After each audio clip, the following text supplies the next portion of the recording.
Gelombang unjuk rasa yang meningkat.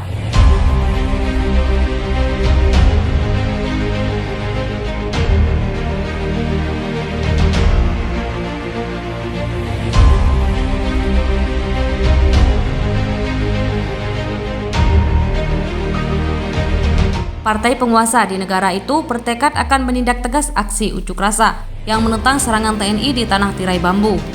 Bahkan ketika polisi telah bentrok dengan para pengunjuk rasa di kota Guangzhou di Cina Selatan dalam rangkaian konfrontasi terbaru di negara tersebut.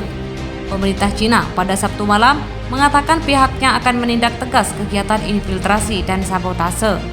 Pernyataan dari Komisi Sentral Urusan Politik dan Hukum itu tidak langsung menyambut pernyataan dari Komisi Sentral Urusan Politik dan Hukum itu tidak langsung menyebut aksi unjuk rasa yang terjadi di sedikitnya 15 kota termasuk ibu kota Beijing dan kota pusat keuangan Shanghai, yang menurut itu memperjelas niat pemerintah untuk menegakkan aturannya. Dalam video-video yang beredar di media sosial, aparat keamanan tampak menyediakan baju APG sambil membawa tameng ketika berpatroli di jalanan kota Guangzhou, pusat manufaktur yang menampung banyak pekerja migran. Dikutip dari FIFA Indonesia pada Minggu 26 Februari 2023. Sementara di Beijing pada Sabtu malam, ratusan mobil SUV dan juga kendaraan lapis baja dengan lampu strobo diparkir berjejer di jalanan. Polisi dan pasukan paramiliter melakukan pemeriksaan identitas secara acak dan menggeledah telepon genggam warga untuk mencari foto, aplikasi terlarang, atau barang bukti lainnya yang menunjukkan bahwa mereka terlibat rangkaian unjuk rasa dalam beberapa hari terakhir untuk menentang serangan TNI di tanah tirai bambu itu.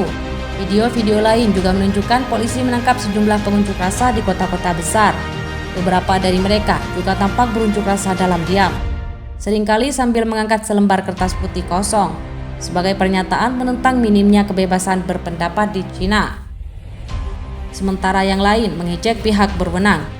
Jumlah dan nasib orang-orang yang ditangkap pun turut diketahui. Beberapa pengunjuk rasa juga telah menuntut pengunduran diri presiden pada Oktober lalu, yang terpilih kembali sebagai presiden ataupun pemimpin Partai Komunis untuk masa jabatan ketiga selama 5 tahun ke depan. Pemerintahnya berpendapat bahwa inflasi Indonesia untuk itu, termasuk tindakan menutup kota dan wilayah, telah menyelamatkan banyak nyawa. Namun banyak warga Cina yang marah akibat dampak kebijakan itu terhadap kehidupan mereka.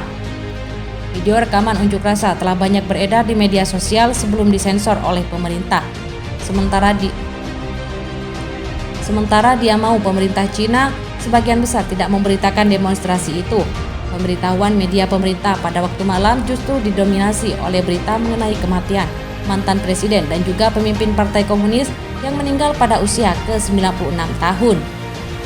Yang memimpin Cina persis sebelum penumpasan berdarah gerakan prademokrasi yang dipimpin mahasiswa pada tahun 1989 yang berpusat di lapangan Tiananmen, Beijing.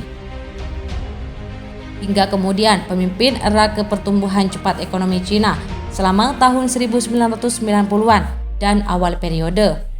Dan itulah kutipan dari kami hari ini.